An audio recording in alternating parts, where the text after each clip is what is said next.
Hello everyone, कैसे हैं आप सब। एक बार पुनः सी कोचिंग क्लासेस पर स्वागत है। बच्चों, आज का टॉपिक है विद्युत क्षेत्र रेखाएं, इलेक्ट्रिक फील्ड लाइंस या विद्युत बल रेखाएं। ठीक है, class 12 physics chapter 1 2025 new batch में आप लोगों का स्वागत है। इसके पहले हमने जो भी वीडियोस प्रोवाइड किया वो आपको प्लेलिस्ट में मिल जाएगा। आज आप बिल्कुल विद्युत क्षेत्र रेखा के बारे में समझेंगे। यदि आप लोग थोड़ा सा समय दे करके इसे सुनते बस हैं तो मैं गारंटेड कहता हूं कि आपको याद हो जाएगा, रटने की जरूरत नहीं पड़ेगी। बच्चों, किसी भी दम पे आपको रटने की जरूरत नहीं है, बस थोड़ा सा समय देकर के इसे लास्ट तक सुनेंगे तो क्लियर हो पाएगा। तो चलिए शुरू करते हैं विद्युत बल रेखा या विद्युत क्षेत्र रेखा। देखो बच्चों, मैं आपको एक थोड़ा सा चींटियों का उदाहरण बताता हूं। चींटियां जो होती हैं एकदम एक लाइन पे चलती हैं और एक पथ बनाती हैं जिसमें से दूसरा चींटी भी पीछे से आ रहा तो उस पथ का अनुसरण करता है। ऐसे विद्युत क्षेत्र में एक काल्पनिक वक्र हो जाता है, काल्पनिक एक रेखा है जहां पे एकांक धनावेश जा सके, गमन कर सके। जैसे मान लीजिए आपका ग्राउंड है, ग्राउंड में कुछ भी नहीं है। जैसे आप क्रिकेट खेल रहे हो तो कैप्टन आगे आगे चलेगा, पीछे से वो दूसरा व्यक्ति भी जाएगा, वो आपके एक पथ बन जाता है, एक रास्ता बन जाता है। ऐसे विद्युत क्षेत्र में एक काल्पनिक वक्र होती है। एक काल्पनिक वक्र मतलब कल्पना की गई वक्र है। ये प्रायोगिक तौर पर आप देखोगे, चुंबकीय सुई के आधार पर आप वहां पे प्रैक्टिकल जब करोगे, या तो आपके विद्यालय में हो सकता है ये प्रैक्टिकल कराया जाए, और नहीं कराया जाएगा तो कोई बात नहीं है। जब कॉलेज में जाओगे, बीएससी या ग्रेजुएशन कोई भी यदि आपके सब्जेक्ट में फिजिक्स है तो ये प्रैक्टिकल आपको देखने को मिल जाएगा। मुख्य रूप से बीएससी में तो मिल ही जाता है। ये विद्युत क्षेत्र रेखाएं बना ली जाती है वो कल्पना के आधार पर। मैंने एक शार्ट में भी आपको बताया था कि मान लीजिए आपका एक क्षण चुंबक रख दो, क्षण चुंबक, तो वहां चुंबकीय क्षेत्र रेखाएं मैंने दिखाया था आपको। ऐसे विद्युत क्षेत्र रेखा भी होता है, प्लस माइनस दो चार्ज है, और यहां पे यदि हम एक प्रायोगिक रूप से करेंगे तो धीरे धीरे करके उसको हम इधर उधर खिसकाते जाते हैं और एक चुंबकीय क्षेत्र रेखा या विद्युत क्षेत्र रेखाएं प्राप्त हो जाती है। वो प्रायोगिक के तौर पर समझेंगे, लेकिन यहां पर आपको एग्जाम के दृष्टिकोण से समझना है कि विद्युत बल रेखा या विद्युत क्षेत्र रेखा है क्या। तो विद्युत क्षेत्र रेखा विद्युत क्षेत्र में ही खींचा गया एक काल्पनिक वक्र है या निष्कोण वक्र है जिस पर एक स्वतंत्र धनावेश गमन कर सके, एक पथ है, एक रास्ता है जहां एकांक धनावेश गमन कर सके। वो आपका काल्पनिक वक्र क्या कहलाएगा? विद्युत क्षेत्र रेखाएं या विद्युत बल रेखाएं। ठीक बच्चों, तो ये विद्युत बल रेखाएं होती किस प्रकार से है? क्योंकि आप सबको पता है कि यदि प्लस चार्ज है वहां से क्षेत्र रेखाएं निकलती हैं, तीव्रता उसका बाहर की ओर होता है, लेकिन माइनस है वो अंदर की ओर होता है। तो मान के चलता हूं यहां पे एक प्लस चार्ज है, ये प्लस चार्ज है बच्चों, और यहां पे एक माइनस चार्ज है। क्या है? माइनस चार्ज है। ये मान लो एक चालक तार ही है, समझ लो कि एक सिरे पर धनात्मक और एक सिरे पर ऋणात्मक भाग है। अब ये विद्युत क्षेत्र रेखाएं होती क्या है कि हमेशा प्लस से निकल करके माइनस पे समाप्त होती है। देखिए ना, इसी के साथ साथ आपका गुण भी तैयार होते चलेगा, तो आप लोग थोड़ा सा अनुसरण करते चलेंगे कि प्लस से निकलता है बच्चों, प्लस से निकलेगा और ये माइनस पे समाप्त होगा, ये माइनस पर जाकर के समाप्त होगा। प्लस से निकलता है और कहां पे समाप्त होता है? माइनस पे समाप्त होता है। चीजें क्लियर है? ये प्लस से निकलेगा विद्युत क्षेत्र रेखा और माइनस पे समाप्त होगा। अच्छा, दूसरा प्रॉपर्टी ये है कि जो विद्युत क्षेत्र रेखा निकलती है ना, तो बिल्कुल समांतर जा सकती है लेकिन काटेंगी कभी नहीं। ये एक दूसरे को कभी काट नहीं सकती है। देखो, जैसे दूसरा विद्युत क्षेत्र रेखा मैंने खींचा, ये प्लस से निकला, माइनस पे समाप्त हुआ, लेकिन कभी एक दूसरे को काटती नहीं है, कभी भी एक दूसरे को नहीं काटती। विद्युत क्षेत्र रेखा एक दूसरे को काटती ही नहीं है। ठीक है, एक दूसरे को कभी नहीं काटती। तो ऐसे कई सारे विद्युत क्षेत्र रेखाएं आप ऐसा बना सकते हो। ठीक है, कोई दिक्कत तो नहीं है। चीजें क्लियर हुआ? पहला प्रॉपर्टी तो आपको पता हो गया कि ये भाई साहब क्या है कि प्लस से निकल करके माइनस पे समाप्त होती है और कभी एक दूसरे को नहीं काटती। इसकी डायरेक्शन क्या हो गई? इस दिशा में। सही है, इस दिशा में गई बच्चों, प्लस से निकल करके माइनस पे समाप्त हुई। और कई सारे विद्युत क्षेत्र रेखा यहां पे निकलती है, बस एक ही खत्म नहीं हो गया कि बस एक में ही समाप्त हो गया। कई सारे विद्युत क्षेत्र रेखा यहां पे निकलती रहती बच्चों। तो ये आप लोग ऐसा नहीं कि बस एक निकाल दिया आपने तो वो काम खत्म हो गया, नहीं। और यहां पे कई सारे प्रवेश भी कर रही हैं। ठीक है, तो ये लो, मैं कई सारे प्रवेश भी करा देता हूं। तो ये इनके डायरेक्शन कैसी होगी? तो यहां से निकल रहा तो ये बाहर की ओर डायरेक्शन बताएगा। ठीक है, ये बाहर की ओर डायरेक्शन बताएगा, और यहां पे प्रवेश करते तो ये अंदर की ओर डायरेक्शन बताएगा। ठीक, तो ये आपका हो गया विद्युत क्षेत्र रेखाओं का डायग्राम भी बन गया। अब बिल्कुल पहला तो आपने कहा प्लस से निकल करके माइनस में समाप्त होता है और एक दूसरे को कभी नहीं काटते। इसके पीछे रीजन है। मान लीजिए यहां पे दो काट देंगे तो दो स्पर्श रेखाएं होंगी जो कि दो परिणामी को व्यक्त करेगा, जबकि एक ही बिंदु पर दो परिणामी हो नहीं सकता है। ठीक है, उसके परिणामी मतलब यदि बात करें कि दो रेखाएं एक दूसरे को काट दे, जैसे कुल मिला के एक रेखा ऐसी आई, एक रेखा ऐसे काट दी। अब इसी बिंदु पर एक इसका स्पर्श रेखा ऐसा होगा, इसका स्पर्श रेखा ऐसा होगा, तो एक ही बिंदु पर दो परिणामी, जबकि संभव नहीं है।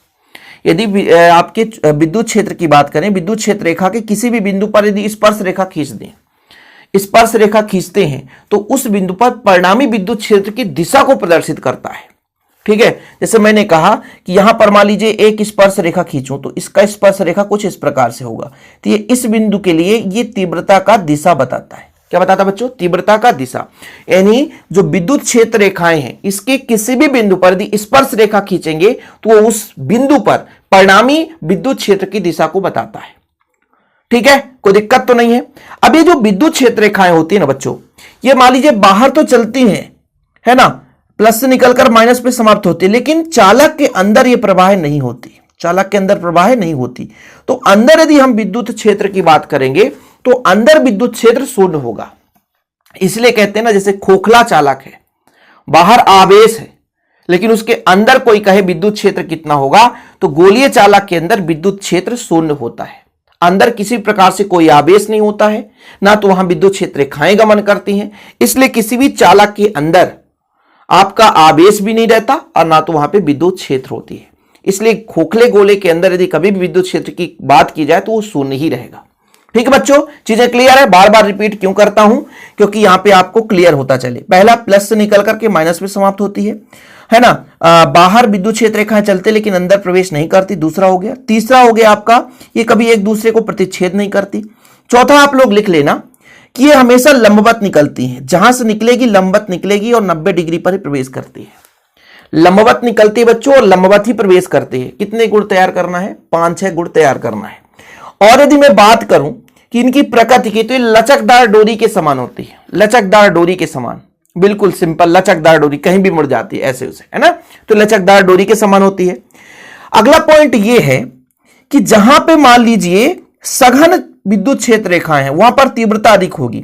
जैसे इस मान लीजिए यहां पर बात करें, इस भाग पर, ये धनात्मक सिरे पर यहां पर, तो यहां पर विद्युत क्षेत्र की तीव्रता अधिक होगी, यहां पे भी विद्युत क्षेत्र की तीव्रता अधिक होगी। लेकिन इस बीच की बात करें तो यहां पर थोड़ी दूर दूर विद्युत क्षेत्र रेखाएं दिख रही हैं, तो यहां पर तीव्रता कम होगी। कहने का मतलब, जहां पर विद्युत क्षेत्र रेखाएं पास पास होती हैं, जहां पर विद्युत क्षेत्र रेखाएं पास पास होती हैं, वहां पर विद्युत क्षेत्र सघन होता, मतलब सॉरी प्रबल होता है, यानी प्रबल विद्युत क्षेत्र यहां पर है। और जहां पर विद्युत क्षेत्र रेखाएं थोड़ी दूर दूर है तो वहां पर दुर्बल विद्युत क्षेत्र है। अर्थात प्रबल विद्युत क्षेत्र में विद्युत क्षेत्र रेखाएं पास पास होती हैं, सघन होती हैं, लेकिन वहीं पे जहां पर दुर्बल विद्युत क्षेत्र है वहां पर विद्युत क्षेत्र रेखाएं थोड़ी सी दूर दूर होती हैं। कई सारे आपने समझ लिए, उम्मीद करता हूं कोई दिक्कत नहीं है, आपसे बन भी जाएगा। 4-5 तो ऐसे ही बता दिया भाई साहब। देखो, पहला मैंने बताया धनावेश से प्रारंभ होता है, ऋणावेश पे समाप्त होता है, कोई दिक्कत तो नहीं है, चीजें ठीक है। दूसरा मैंने बताया कि ये एक दूसरे को कभी नहीं काटती, एक दूसरे को कभी नहीं काटती। तीसरा बता दिया, किसी बिंदु पर स्पर्श रेखा खींच दिया जाए तो उस बिंदु का वो परिणामी चुंबकीय क्षेत्र की दिशा को बताता है। चौथा बताया लचकदार डोरी के समान है, एकदम लचकदार डोरी के समान है, ठीक है। और पांचवा आपने समझा कि ये विद्युत क्षेत्र रेखाएं किसी पृष्ठ से लंबवत निकलती हैं, 90 डिग्री बनाते हुए, यहां पे 90 डिग्री बन रहा है, और लंबवत ही प्रवेश करती हैं, ठीक है। जहां पर प्रबल विद्युत क्षेत्र है वहां पर विद्युत क्षेत्र रेखाएं सघन होगी, जहां पर दुर्बल विद्युत क्षेत्र है वहां पर विद्युत क्षेत्र रेखाएं थोड़ी सी विरल होगी, दूर दूर होंगी, ठीक है। ये सारी चीजें हैं। एक चीज और आप लोग यदि तैयार करना तो कर सकते हैं कि मान लीजिए आपका धनावेश है, तो धनावेश से निकल करके अनंत की ओर जाती हैं। कहां जाती हैं? अनंत की ओर जाती हैं बच्चों, ठीक है, ये अनंत की ओर जाती हैं, ठीक है। लेकिन वहीं पे आपका ऋणावेश है तो अनंत से विद्युत क्षेत्र रेखाएं ऋणावेश पे आती हैं। ये चीज आपको तैयार करना है। तो कई सारे प्रॉपर्टी मैंने तैयार करा दिया, उम्मीद करता हूं कि क्लियर हो गया होगा। इससे संबंधित थोड़ा और आगे चर्चा करेंगे, लेकिन आप लोग स्क्रीनशॉट ले लें कि विद्युत क्षेत्र रेखा खींचा गया वह काल्पनिक वक्र जिस पर पृथकृत स्वतंत्र एकांक धनावेश गमन कर सकता है। जैसे मैंने बताया कि विद्युत क्षेत्र रेखाएं धन से निकल करके ऋण में समाप्त होती है। एकल आवेश की स्थिति में विद्युत क्षेत्र रेखाएं अनंत से प्रारंभ होती है और अनंत पर समाप्त होती है। मतलब एकल आवेश, जैसे प्लस है तो प्लस से निकल करके अनंत में समाप्त होगी, माइनस है तो अनंत से निकल करके माइनस में समाप्त होगी। विद्युत क्षेत्र रेखा के किसी बिंदु पर खींची गई स्पर्श रेखा वो परिणामी विद्युत क्षेत्र की दिशा को प्रदर्शित करता है। दो रेखाएं एक दूसरे को नहीं काटती। इसका कभी कभी क्वेश्चन भी पूछता है कि दो विद्युत क्षेत्र रेखाएं एक दूसरे को नहीं काटती, क्यों? क्योंकि यदि दो रेखाएं एक दूसरे को काटेंगी तो उस बिंदु पर दो स्पर्श रेखाएं होंगी जो दो विद्युत क्षेत्र की दिशा को प्रदर्शित करेगा, जो कि संभव नहीं है। इसलिए दो रेखाएं एक दूसरे को कभी नहीं काटती। ये लचकदार डोरी के समान होती हैं बच्चों। विद्युत क्षेत्र रेखाएं लंबाई की लंबवत दिशा में एक दूसरे के दूर हटने का प्रयास करती हैं। चालक के पृष्ठ के लंबवत होती हैं, मतलब जो भी विद्युत क्षेत्र रेखाएं निकलती हैं लंबवत का मतलब होता है 90 डिग्री कोण बनाती हुई निकलेंगी भी और 90 डिग्री कोण बनाते हुए प्रवेश भी करते हैं। एक दूसरे जो प्रबल विद्युत क्षेत्र होता है वहां पर विद्युत क्षेत्र रेखाएं सघन होती हैं और दुर्बल विद्युत क्षेत्र में दूर दूर होती हैं, मतलब विद्युत क्षेत्र रेखाएं थोड़ा सा विरल होती हैं। अब यहां पर इसी से रिलेटेड दो थोड़ा सा परिभाषा समझना। एक समान विद्युत क्षेत्र किसे कहते हैं? यदि मान लीजिए विद्युत क्षेत्र रेखाएं एक दूसरे के समांतर हैं और समदूरस्थ हैं, बराबर दूरी पर हैं और समांतर चलती हैं, तो आपका बच्चों वो एक समान विद्युत क्षेत्र रेखा। ये देखो एक समान विद्युत क्षेत्र रेखा है। लेकिन वहीं पे जब विद्युत क्षेत्र रेखाएं समदूरस्थ ना हो और एक दूसरे के समांतर ना हो तो आपका एक समान विद्युत क्षेत्र नहीं कहलाता, असमान विद्युत क्षेत्र कहलाता है। कि उस विद्युत क्षेत्र को असमान विद्युत क्षेत्र कहते हैं जिसके भिन्न भिन्न बिंदुओं पर विद्युत क्षेत्र भिन्न भिन्न होता है।